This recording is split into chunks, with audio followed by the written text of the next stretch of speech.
So basically, this is a video on the carbonyl compounds, which is the aldehydes and ketones, which we'll be starting off, and then we'll be continuing with our carboxylic acid and the derivatives. And basically, when we deal with the aldehydes and ketones, we come to the first of all, which is their nomenclature. Now, the nomenclature is basically simple, as I had told you in our first chapter, which is the nomenclature and the isomerism, where we had discussed it. Basically, the nomenclature for an aldehyde, the suffix of al is formed, the al suffix is formed respectively, and then we see that in case of a ketone, the suffix -one is added respectively. Now, these aldehydes and ketones molecules, when we refer to their physical properties on how, due to the presence of a C double bond, they actually form the permanent dipole-dipole interactions, and due to the presence of this C double bond O, this actually undergo our nucleophilic addition reactions respectively. Taking an example of the case with the CN molecule, that how when we add it to an ester, the following compound is formed, but with the case of the aldehyde, the hydroxynitrile compounds are formed, and actually this leads to the process of the production of a racemate mixture with two optical isomers. These isomers are also known as the enantiomers, which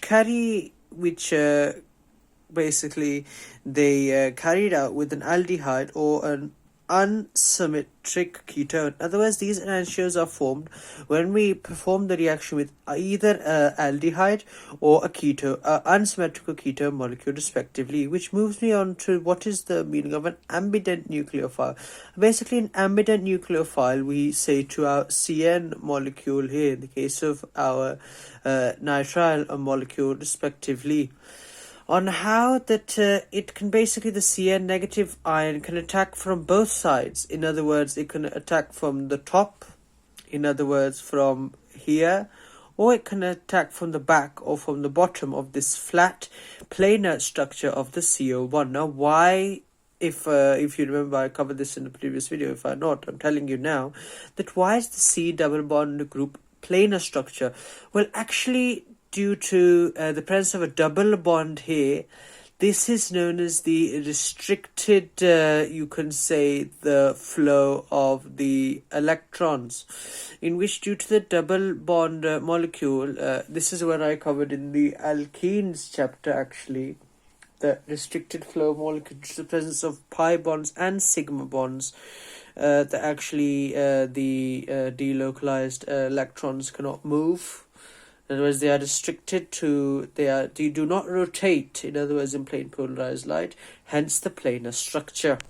This is just a bit of what I discussed in the alkenes chapter. But then when we move on to our second physical property, which is our solubility. Now, basically, the shorter chain aldehydes and ketones mix completely with water and become hydrogen bonds. And because of hydrogen bonds, which form between the between the oxygen of the carbonyl compound and obviously with the water, which moves us on to the redox reaction. Those the oxidation reactions which take place with our which lead to the formation of our aldehydes and the ketones. Now, as we know that our first, which we talked in the chapter of our alcohols chapter, where we actually saw that the oxidation of a primary degree alcohol leads to, under the action of our potassium dichromate, or you could say sodium dichromate, in the presence of our oxygen and a dilute sulfuric acid, this leads to the production of our aldehyde molecule. And this is under distillation process. Now, if I leave this to go under further oxidation process, under reflux, this leads to the formation of our carboxylic acid. Now, in the case of our secondary degree alcohol, that's where the differentiation is observed, that this leads to the production of a ketone, where we'll be talking about our distinguishing tests for the aldehyde and the ketone, which involve the Searle mirror tests and the failing solution with their equations respectively. So this is where we deal with our particular distinguishing tests of the aldehydes and the ketone molecules. Well, we'll be talking about firstly the silver mirror test. Basically, silver mirror test involves the usage of an ammoniacal solution of the silver nitrate, whereby its addition with an aldehyde molecule forms the occurrence of a silver mirror according to the following reaction. Then we move on to the failing solution. A failing solution is basically when the aldehyde is added to the solution of the failing solution is oxidized to form a carboxylic acid, in which coloration change is observed from blue to a brick red precipitate, where the copper changes, obviously the copper changes and results in the formation of a brick red precipitate instead of our iron, respectively. Which moves us on to our compounds, which are known as the reduction, which this undergoes. It's the reduction reaction. Okay, so continuing, we see our reduction reaction, on which due to the addition of an oxidizing agent such as the sodium tetrahydride or borate or lithium aluminium hydride, we see that the carboxylic acid is reduced to form a primary alcohol, and the ketone is reduced to form a secondary degree alcohol, respectively. Seeing our carboxylic acid, I move on to the second part of the chapter, which is known as our carboxylic acid and their derivatives. Now, basically, when we come to the carboxylic acid, we see first of all its nomenclature. Now, nomenclature of carboxylic acid, we add the suffix oic acid to any compound which we observe. Now, moving on to its physical properties. Now, basically, physical properties you can see from the diagram which I have displayed on how the carboxylic acid forms its polar molecule, or basically is polar nature. In other words, it is soluble in water due to the presence of the OH. If I just, as you can see here, due to the presence of the OH bond, which forms the polar bond between the water molecules, therefore describing the carboxylic acid's polar nature. Now, basically, as you can see from here, that the much higher melting point and boiling point as compared to the alkanes, or alkenes for that matter, due to the presence of the OH bond, in other words, the hydrogen bond. The hydrogen bonds here it's the strongest intermolecular bonds out of all the intermolecular forces, and therefore requires a high amount of energy in order to break this particular bond. Which moves us on to the distinguishable tests of the carboxylic acid. Now, basically, carboxylic acid is added to either sodium hydrogen carbonate, or you can say sodium carbonate, leads to the formation of the sodium salt of the carboxylic acid, which actually shows how, if you can see here, that how the carboxylic acid acts as a weak acid, basically here.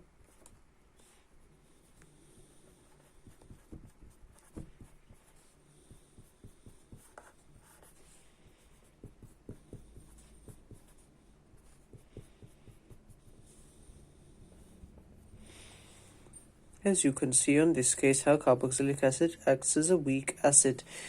Now, this leads to obviously the formation of the sodium salt of carboxylic acid, along with our formation of our H2O, along with the effervescence, or you can say the fizzing of the carbon dioxide gas, respectively. This is our distinguishable test which we use. Moving on to our esters topic now. That basically the nomenclature, when we come to the naming of the esters, as you can see on this case, that I have the ethyl propanoate. Now, why ethyl and why propanoate. Basically, the ethyl molecule refers to the alcohol molecule, and the O8 molecule refers to the carboxylic acid.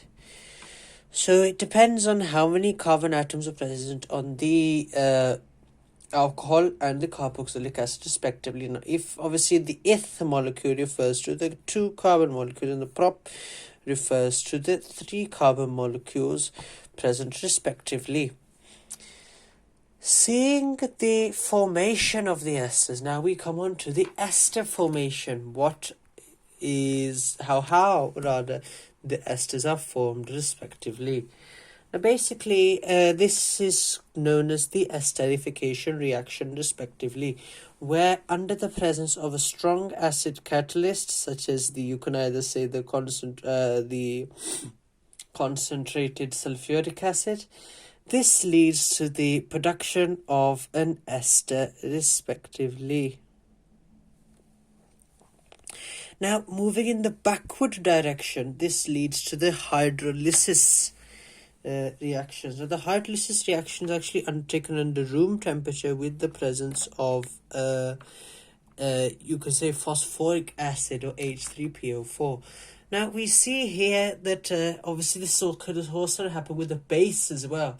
This is known as the base hydrolysis. And as you can see, the mechanism which I have drawn down here on how the OH molecule attacks the central carbon atom, resulting in the movement of the electrons from the double bond onto the oxygen molecule, which leads to further, when the OH has attacked, this leads to the removal of the bond from the O molecule. From the CO molecule is broken, the bond, which results in the lone pair of electrons coming back to form the C double bond molecule, which was lost before. Now this results in, again, the OR molecule actually taking or attacking the H positive ion of the OH bond, resulting in the electrons moving to the O, giving O a delta negative charge, resulting in the attacking of another H positive ion, therefore forming the carboxylic acid and the alcohol molecule respectively. Now this is where we come to the use of the esters. Now basically, animal and vegetable oils along with fats are actually esters of the alcohol propane 1, 2, 3 triol, which is commonly known as glycerol. Basically, the only difference between fat and oil is that fat is a solid at room temperature. Obviously, as we discussed in our alkanes chapter, that how the fat is actually made of a saturated hydrocarbon, possessing only a single chain molecule and no double, you can say, carbon-carbon double bonds respectively. But in the case of oil, it's a liquid at room temperature, in other words known as an unsaturated hydrocarbon, due to the presence of 1 or 2 CC double bonds respectively. As you can see, according to the reaction, that how a triglyceride, this is a triglyceride molecule, under the reaction of sodium hydroxide. This is the base hydrolysis, you can say, of the glycerol. Of the triglyceride. This forms our propane 1, 2, 3 triol. In other words, our glycerol, along with the sodium salt of the OC double bond and the R molecule respectively. Now basically, glycerol is extensively used in both the pharmaceutical as well as the cosmetics industry. It is also used as a solvent in many medicines and is present in toothpaste. Now, and it's also used as a plasticizer. Now, meaning of the plasticizer, this is actually used in some such as PVC. This is used in some compounds known as PVC. Now, basically, of a plasticizer, it is used to basically loosen the bonds between the molecules, allowing them to slip over each other, basically giving them a slightly flexible structure as compared to their prior brittle structure of the addition polymers respectively. Now, moving on to the production of biodiesel. Now, biodiesel is extremely important. ये अक्सर ये जो मैं आपको दिखाने जा रहा हूँ, ये अक्सर एग्जाम में पूछे जाता है. Describe the manufacturing of biodiesel, 3 marks में आता है. Basically, as you can see, the long chain of a triglyceride molecule reacting with our CH3OH under the action of KOH and our catalyst gives the formation of, again, propane 1,2,3 triol, along with the production of biodiesel, that is 3 molecules of CH3, C double bond OO, bracket CH2, 14, CH3. Now, this molecule is referred to a biodiesel molecule respectively. This is where we come to our acetylation topic, where we discuss about the various acid derivatives respectively. As you can see, the acid derivatives are, in this case, the esters, the acid chlorides, and the acid anhydrides respectively.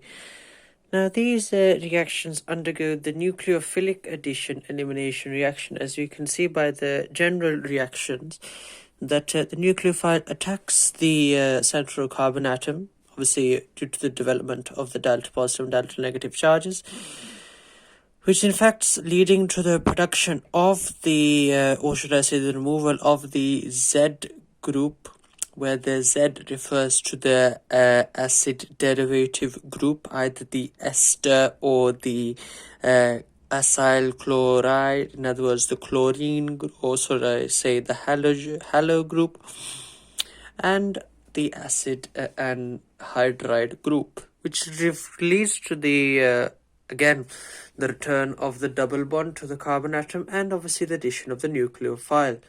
Now, basically, the factors that affect the nucleophilic reactions are the magnitude of the positive charge in terms of either the electron reducing group or the affinity of the electron releasing group, or how the strength of the electron releasing group. As we can see that the activity series showing that our primary amine is the strongest of the group compounds. After that comes ammonia, then alcohol, then water respectively. Now we see then after this we see that how easily the Z is lost, or how easily the acid derivative is lost. Then we see that how good the nucleophile is. Depending on the nucleophile, the stronger, or should I say the better the nucleophile, the better the reaction can take place. Moving on to our the table which I have drawn here on the nucleophile with respect to the acid chlorides and the acid anhydride, what it forms. Now, when the acid chloride, the ethanoyl chloride or the acid chloride reacts with ammonia, it forms the amide. When it reacts with the primary amine, or any amine rather, it forms the N-substituted product. And when it reacts with the alcohol, it forms an ester, and when it reacts with water, it forms a carboxylic acid respectively. Now, in the case of the acid anhydride, again, ammonia is formed, the amide is formed when it reacts with ammonia. The N-substituted compound is amine, or amide, is formed in the case of the amine.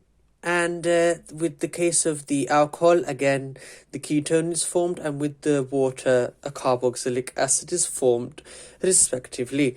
Now, basically, we come to the various mechanisms which you should know of the nucleophile in terms of the attacking of the water molecule, the OH, and that was the hydroxy group, and the ammonia group, respectively. As you can see in the case of the hydrolysis reaction. This leads to the production of a carboxylic acid. In the case of the attacking with the OH group, this, or should I say the ethanol, this leads to the production of a ketone, and with the attacking of the ammonia group, this leads to the production of an amide group, or should I say it leads to the production of the ethanamide along with the HCl gas respectively. Now we'll be moving on to the next part after talking about a small amount of the aspirin manufacturing. We'll be actually talking about the uses of the alkylation reaction. Now in a short, I'll be talking about that how it is cheaper to use, it is less corrosive and doesn't react with water as regularly, and it leads to the safer byproduct. In the case of all of these reactions which we see, the nucleophilic addition elimination reactions, HCl is formed. However, in the case of the alkylation, a less harmful product, and there was a carboxylic acid to be formed respectively.